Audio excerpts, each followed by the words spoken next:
So, I was a singer, man. I was 100% a singer.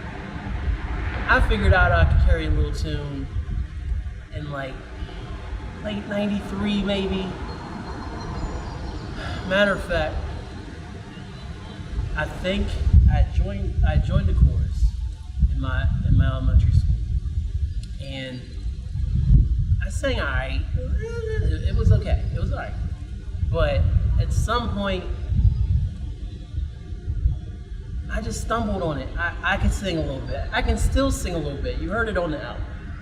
I can still sing a little bit. I can only sing certain tones though now.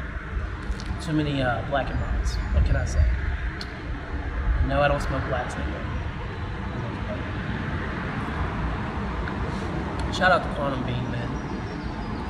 Favorite coffee mornings ever. But yeah, I can sing a little bit. So my parents were having an adult New Year's Eve party. I was on my side of the house. So this is like late 93, listening to some CDs my dad had. And I decided I'm gonna write me a song. So I wrote me a song. And it was called I Love You More Than You'll Ever Know. And yes, it was a straight rip-off of Blood, Sweat, and Tears with the same title. The song was completely different, but the title was exactly the same. And, you know, I was like, oh man, I just heard a song. I want to be a recording artist. So that became my goal. Like before then, what did I want to be when I grew up? Had no idea. I didn't want to be no doctor. I didn't want to be a firefighter. I didn't want to be a teacher. Shout out to the teachers though. If you know, you know. I didn't want to be a dentist. I want to be famous. That's what I was like, I want to be famous for something, right? So that was going to be it. It was going to be my meal ticket, was to go ahead and just go on to be famous, be a little singer. So, and between 94, it was definitely by like late 5th grade, or definitely by 6th grade. I think it was late 5th grade. I formed a boy band with 2 of my friends at the time. With Jesse, and why his last name is escaping me, I want to kick myself in the butt. With my boy Jesse at the time, and then Josh Lodge. So we were going to be in this band. The band name was called Dreams, and I was going to write all the songs, and it was going to be so dope. Jesse could sing a little bit. I have no idea if Josh could sing. No idea. No idea whatsoever. Jesse Murphy. Shout out to Jesse Murphy, man. I hope you're good. Same to you, Josh. I see you on Facebook. But yeah, I was a singer. That was the whole plan. And so I can't remember if I wrote songs then though. I was more focused on, I'd always at any time chorus before I'd sing my own little joint, you know, Little Boys to Men. It was always Boys to Men. What am I saying? The One Sweet Day, I did a duet on that. I did on Bended Knee. I did And It's Still the Night. That was my thing. Shout out to Mrs. Robinson. She would always play the accompaniment, and then I just sing, man. And I could go. I was young, nothing wrong with my voice. I could sing a little bit, all nasal, but I could sing a little bit. Fast forward to 7th grade, junior high, and I officially meet in my head. Although we had been in the same grade since I moved to Keaton Bridge, but we were always in different sides. We were always different classes. Always cross hall from each other. I met Matt Spencer, Chivalry. And immediately in 7th grade, in Miss Masters class, we hit it off, and we've been best friends ever since. To this day, to this very second, we're best friends. And it's raining a little bit. We'll see what happens. I might have to move downstairs. We'll see. No big deal. But we're best friends, and God, it had to be between 7th and 8th grade. Like we were just always talking about sports, about girls, about music, and the only music I was exposed to was in 1995 we got Prom Star, which eventually became DirecTV, and that was the first time I'd seen had any real cable since I moved to West Virginia when I was 9. We only had 4 channels, 4, 5, 7, and 9. And that's NBC, Fox, ABC, and CBS. And maybe a little PBS here. But that's all the channels we had for the first couple years I lived in Cambridge. But then once we got satellite, I started watching BET and getting exposed to more rap. And then when I would go see my mom in Winchester, hang out with my cousins, I'd hear PGC, I'd hear Kiss FM out of DC. So I'd hear those little moments and little snippets of hip hop and Biggie, and seeing the Juicy video for the first time, and watching late night music videos. And then I had access to it all the time. So immediately it was, MTV Raps was off by then, but it was MTV Jams. And then it would be Rap City, and it would be the BET show that Donnie Simpson used to host. And then in the summertime, it would be whatever blocks we were showing videos throughout the day. Cedar's World later on. So that's how I really got exposed to hip hop and rap, and for the first time, So by the time I'm getting exposed to all this, it's like 95, 96. So literally some of my first rap memories are like Pac, California Love photo shoot, getting out of prison. And I'm just soaking up everything. And then plus don't forget about the music channels that still exist, like Music Choice. They would play all kinds of music I hadn't even heard. That didn't have videos for. And it was amazing exposure. But the point is, Matt said to me at some point, because Matt rapped a little bit, because he lived in Baltimore a little bit. I believe, if I'm wrong, Matt, tell me I'm wrong, that his love of hip hop started there, and he started rapping a little bit when he was there. And he was heavily influenced by Pac, Young Bleed, and a whole bunch of other rappers. And my ass is, I hate to say it, Bad Boy, Mace, and DMX. Like these are eras that we're going into. Of course, Pac, Biggie, Cameron had just came out. I love Nas. I was a big Nas fan when I really got into hip hop in 1999. I love her. 90. That was 97 when I really got into hip hop. But Nas is my first favorite rapper. But it wasn't until later. I was rapping about it. But Matt's like, "Yo, you should rap. We should be in a rap group together." And I was like, and by this time the Dreams thing had ended and never really started. We all grew apart. I mean, I was still cool with Josh, but Jesse went his own way. We're kids.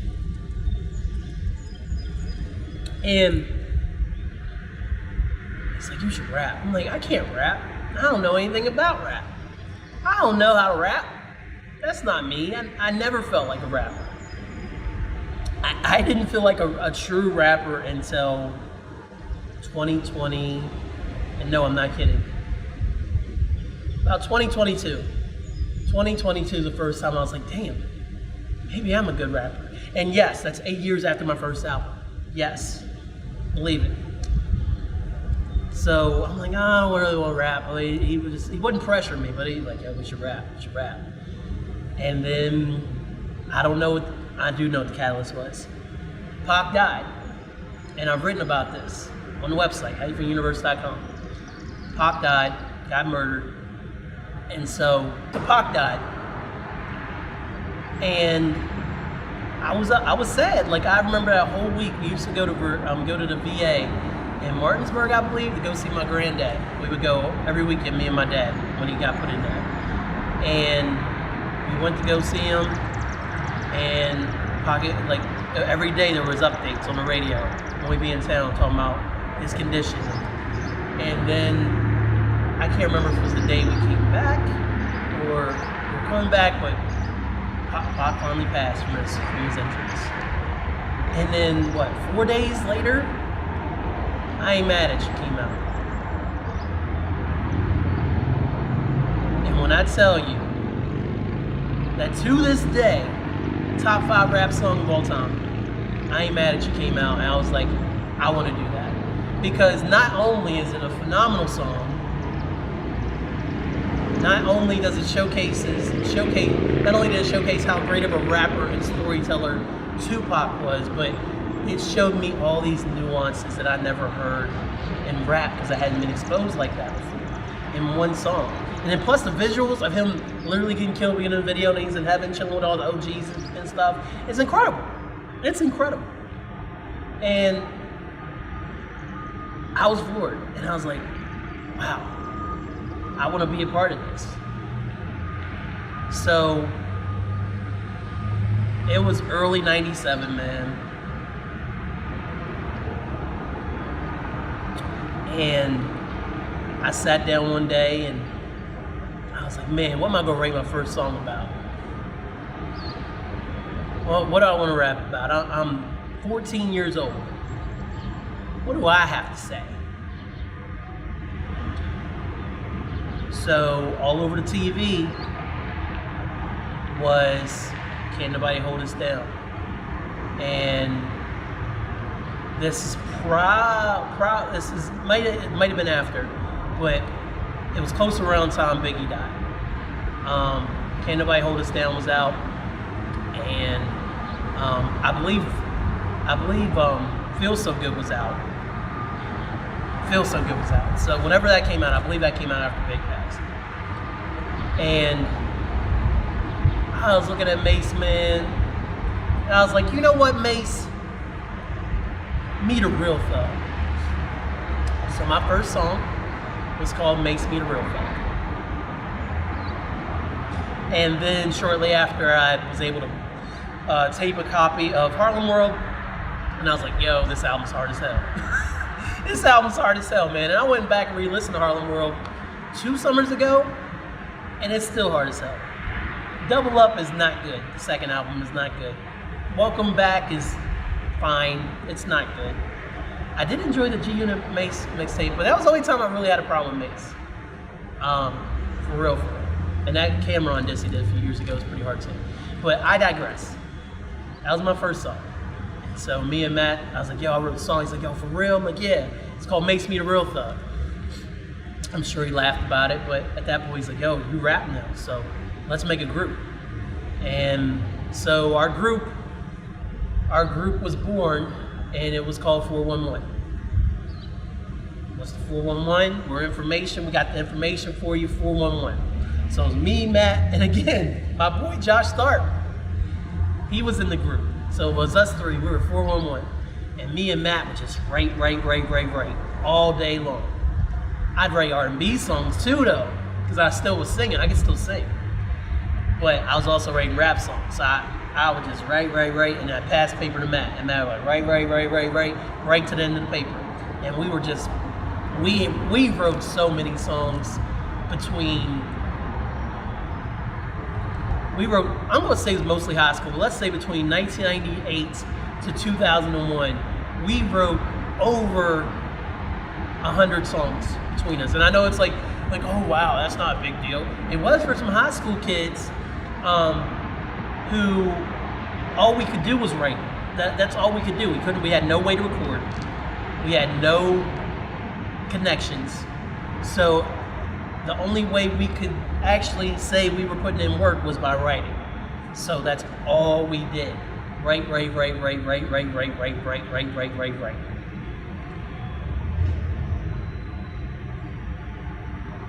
So summer of 2001, right before we go to college at Potomac State and Kaiser, we had made a friend back in our junior high days. And his name's Scott Fury, AKA DJ Wise. And at some point, I don't know how he got to it, but one, he was the coolest substitute teacher I ever had. One of the coolest MFers I've ever known in my entire life. And I missed the hell out of him. I need to come see him. So if you're watching this, Fury, I need to come see you sometime this summer. I need to see Kim. I need to meet the boys. Maybe we can make that happen before you go back to school in August. But yeah, man. Had a connection with Fury. And Fury was a DJ. So he was a DJ out of Kaiser, which was from Cape and Bridge. That was about an hour away. I haven't driven to Kaiser in so long because it takes an hour and a half to get to Morgantown from Kaiser. So probably 30 minutes from Kaiser to Bromley. So let's just say an hour from Cape and Bridge to Kaiser. And he ended up being my substitute music teacher for a while in high school.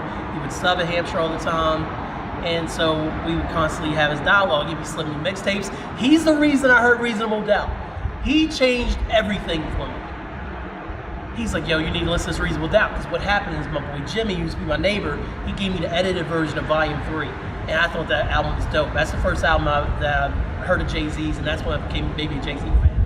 Was not a big Jay-Z fan prior. Because like I said, I got I Am, Nas I Am in 1999, and I loved it. Nas is my favorite rapper. But then I heard that at the end of 1999, I was like, dang, Jay's really good. And then Fury's like, you really need to listen to Reasonable Doubt album. So finally, I paid him a little bit of money. He gave me the burned CD. And look, you know that picture of the dude in front of a speaker like this? And he's got like his wine glass here, and the speaker's so loud, it's just blowing on back like this. That was me, the first time I listened to Reasonable Doubt. And he also gave me Common Like Water for Chocolate. Sold me like Common Like Water for Chocolate. But still, it was a burned CD, but I might have got a little paper off, man. I ain't mad at it. And both of those albums changed a lot of things for me. But he had said, yeah, like my boy came over, and what Fury would just make random friends, and even be some high school kids from around his area.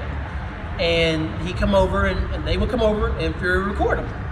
He had a little mic set up, and he would look at me, and he would record. He's like, yeah, I've recorded my one boy, and blah, blah, blah, y'all need to come up. And I was like, Matt, we should really do this. And finally, summer 2001, we were able to make it happen. So we took 2 trips up there to go see Fury. And what we produced was the 411 demo, and it's like 20-some tracks. It's in my car now. Probably the only existing copy that's still out there, because I don't know if Matt still has his. But I listened to it probably about 3 summers ago. I think it was 2021 when I found it. And it's such a mess. Fury tried his best, man, but we're all over the place. We have no cohesiveness, but we had so much fun making that. But we're like, yeah, we got a demo now.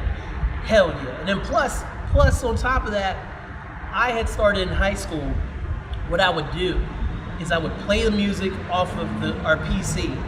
And we got that in 2000. I played the music off our PC. My mom had a little tape recorder in her office / TV room. So I would hit record on the tape, play the music, and then stand across the room and rap to the music and let the tape recorder record it. And that's how my early demos were made. And I made, Flava 2000, which was spelled Plava. I still have all those tapes. They're downstairs. They're downstairs in the basement, so I have to go check them out. That's how I recorded my demos. So like, yeah, we got demo, and I got these demos. Like, yeah, hell yeah, brother. Shout out to the Razzlecast, man. So, in between all that, I mean, obviously, we're going to college. I'm going to college. Matt's taking a gap year. And we graduated high school. What do you want to do with your life? I didn't know. So I went to college, and I started as a music major. I'm like, I'm going to major in music. That's what I'm going to do. So that was my whole plan. And in between, like, there wasn't as much time to write. That's what I'm trying to get at. Because before, like I said, me and Matt would just constantly be writing. But Matt had a girlfriend, a long-time girlfriend at that point, and I was heavy into wrestling. So because Monday Night Wars was happening around that time, so I got away from rap a little bit. And then plus I started getting back into comic books, so I had different interests drawing me in. And so what I did in between time was, besides write comic book fan fiction, which I discovered in like 2000, and I was real heavy on from like 2000 to like 2003. I've started 2 fan fiction sites. That's a whole nother story. If anybody's ever interested, just say, we want to hear the fan fiction story in the comments. But I was going through the source because I was a religious purchaser of the source from 1999 up until I graduated and moved out. And in one of those ads in the back of the magazine, it said something about AKA.com. Like, go here and you can get into battle boards and you can write your raps and go against the best. And I'm like, dang, you mean I can just go on this website and put my raps up and, you know, people can see how dope I am? Hell yeah, brother. So the first time I tried it, it was at school. And the site was so busy at all times because we would have like limited times to kind of have free usage of the internet, monitored usage of the internet. And there would be classes sometimes we just wouldn't do anything, like, oh, you can get on the internet, Calvin, whatever, do whatever you want. And so I'll get on there and try to go to aka.com. Never loaded, man. I'm like, damn, this sucks. And I didn't have a computer yet, so this is like 99. And so this is definitely like late 99. And then turns out I went to a basketball game because my dad was a high school basketball referee. And I would go with him sometimes. And then a lot of times, like, we'd get there early, he had to go in the dressing room and then get ready, change clothes, get ready for the game, meet his crew members. And sometimes there'd be a PC in there, and my dad was cool with so many people. They're like, hey, Kellen, do you want to get on the internet? I'm like, yeah, I'll go get on the internet. Sure, I'll just check it out. So one day I was like, yo, I'm going to totally get on here and go to aka.com. So I log on to aka.com, and it was slow as hell. It was dollar, still dollar. And I find the battle boards, and I'm like, yo, all these people are posting their raps and getting feedback. And I was like, I want to do that. I can do that. I want to get on here and spit my raps.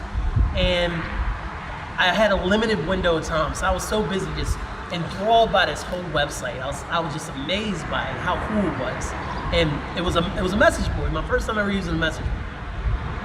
And so I was like, yeah, I'm gonna get on here and start putting my stuff up.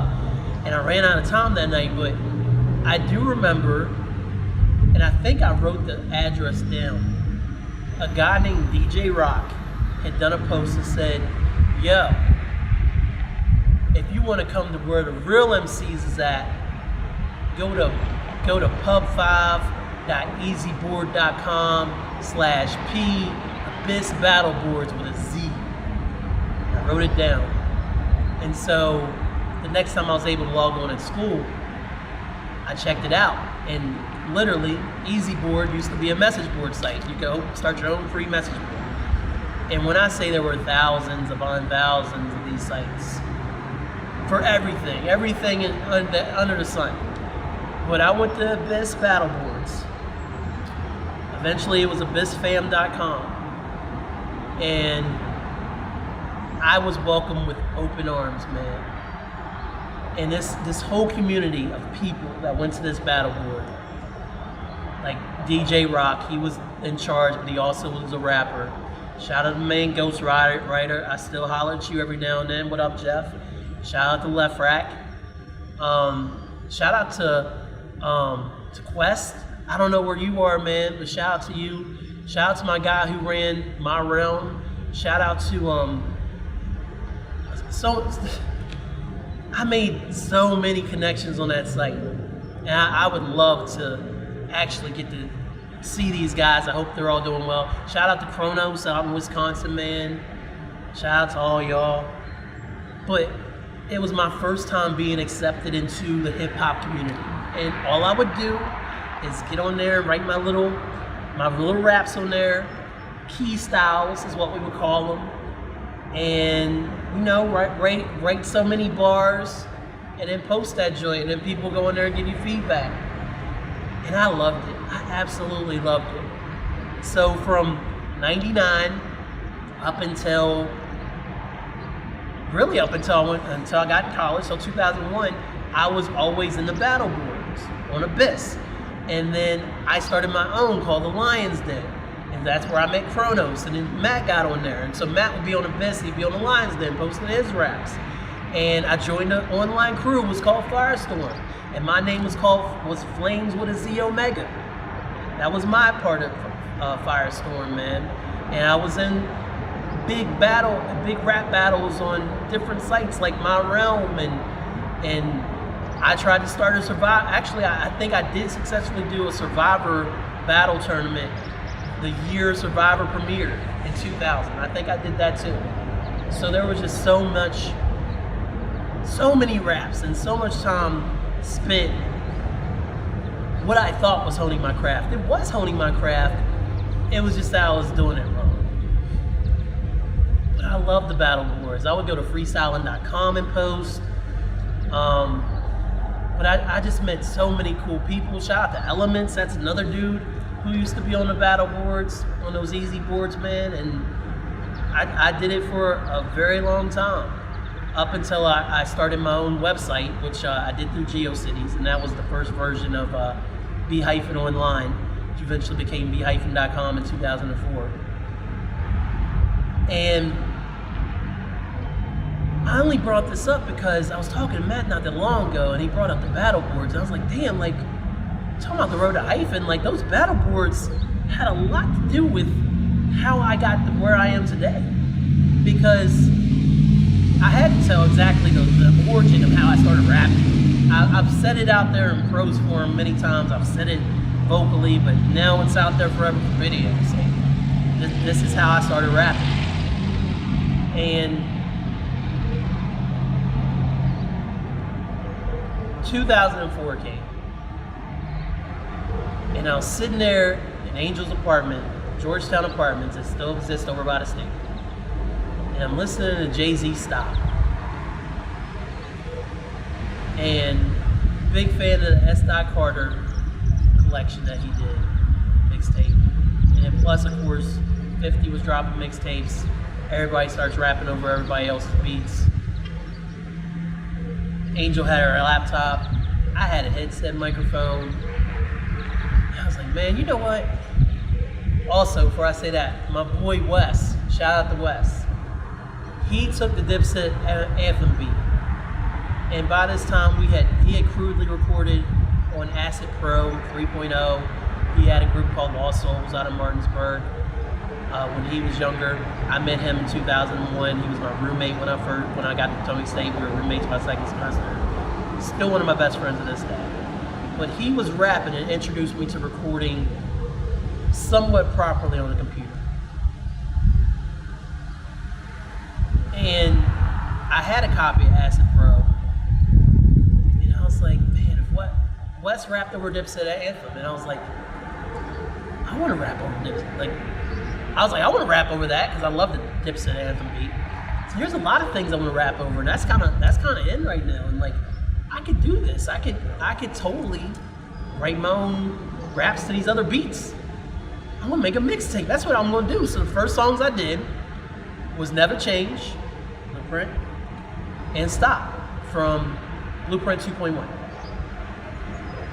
And I was like, dang, I got these two joints. And I kind of messed with them, like, I'm gonna keep going. I feel like it was warm when I did this. So it was like spring 2004, summer 2004, I'm recording what becomes the Minds Mixtape Volume 1. And it's like 20 some songs. It comes out on September 14th, 2004. And yes, the 20th anniversary is coming up, which is crazy to me. But I put together this mixtape, and it was super hard to get it online at that time. It was a big file. There wasn't the file sharing sites were popping up, but they weren't really well known like that. So it was like You Send It was like the only way to really do it. But I thank my boy Ghost Rider from the message boards, which is bringing this whole story full circle. I sent him a burned copy. I'm like, yo, Ghost, let me know what you think, man. I really appreciate it. And so Ghost eventually emails me back. He's like, yo, Hyphen, I really dig this. I can tell you put a lot of work in this, and you put a lot of heart into this. But, did you know you're not rapping on beat?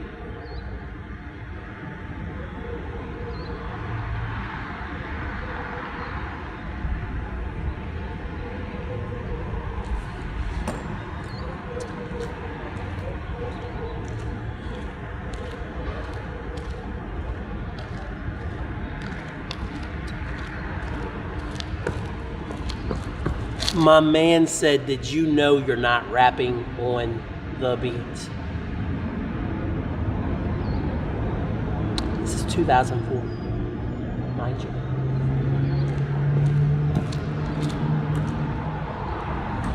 So I asked him, I'm like, what do you mean I'm not rapping on the beat? What do you mean? Are you crazy? You crazy? What? I'm not off beat. I knew what off beat was. I wasn't off beat. He's like, yeah, like, you know, like you're supposed to count bars. And I'm like, what's a bar?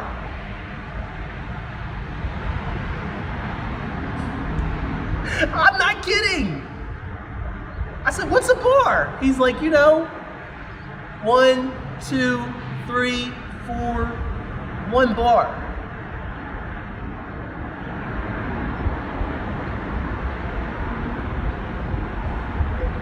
One, 2, 3, 4, 2 bars. And you do that till you get to 16 bars. And then you do the hook. The chorus, mind you, what have you.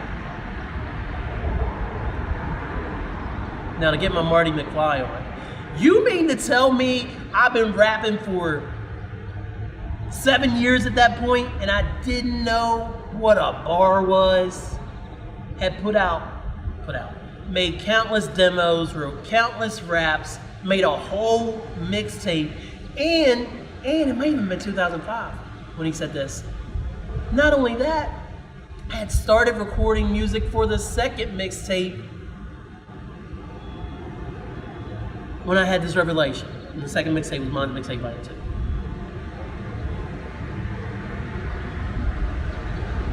I didn't know how to count bars.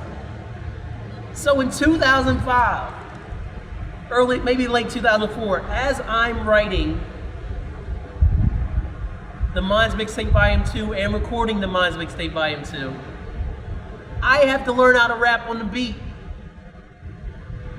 So if you ever get to hear it, because it's on the Bandcamp, it's not available, but if you ever heard it, Mine's Mixtape Volume 2,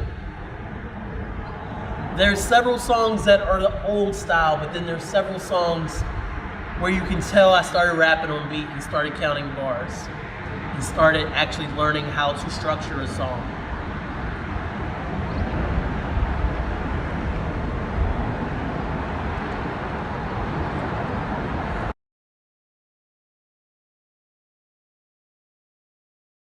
Me, I am crazy, now say it with me. This is cooking class, every verse a lesson. Just like text, every bar a weapon. Stress never lessen, let me help you cope. Pretty good at this, some might call it dope. I can help float you a little confidence, or destroy you, suck for a consequence. That's me, give the weak a new voice. Check your girl, she over there. I won't say it, but she'll spray it, I'm nasty. Not confused, embrace my identity. You gotta laugh, only because life's short. When given lemons, I got the quick retort. The rhyme heavy, Pinot Gris, the wine ready. Energizer, that's me, I'm ever petty. Dealing with losses, but we still find a way. Killer Cross, some Golden State, Tim Hardaway. That before, it's on a baby. Some will say that I am crazy. I stay true, always do. What up though? So I have to interrupt this video to finish this video because I didn't realize my camera cut off. I'm editing. I don't care. It's Sunday. I'm chilling. But essentially, the final thoughts of the video was saying that it wasn't until my third project, the Thunderstorm mixtape, when I actually had a whole project of me counting bars. So without the battle boards, without Ghost listening to my mixtape, Mine's Mixtape Volume 1, without all that blood, sweat, and tears that I put into all those key styles and writing on the Abyss battle boards and Lion's Den and all the songs I wrote with Shiv, if he hadn't taken a second to be like, hey, you're not on the beat, how many more projects would I have making that's completely off beat? I mean, I would have hopefully still met E in 2005, and he would have told me. Fury never told me. Matt doesn't rhyme on beat either. I think I may have said that already in the video. And so he didn't know, but all that time, not friends, not family, not anybody said, yo, you don't sound like you're on the beat. It took one person to be brave enough and be like, yo, you're doing this wrong, and here's what you need to do. And he helped me fix it. So the whole trajectory of my entire discography could be completely different, is what I'm trying to get at here. I wanted to put a proper end on the video. I didn't expect my camera to stop recording. So, but it's crazy to do music, think you're a rapper and do music for 7 years and not rap on the beats. So many songs, so many bars, and not a lick of beat. And now I have to make an effort to take words out so that I don't say too much in a bar, which is the problem once you understand. So it all comes full circle. So shout out to the battle boards, man. Shout out to Biss. Again, shout out to all my people from the Lions Den. Shout out to aka.com way back in the day, man, before it became hiphop.aka.com and pop.aka.com and soul.aka.com.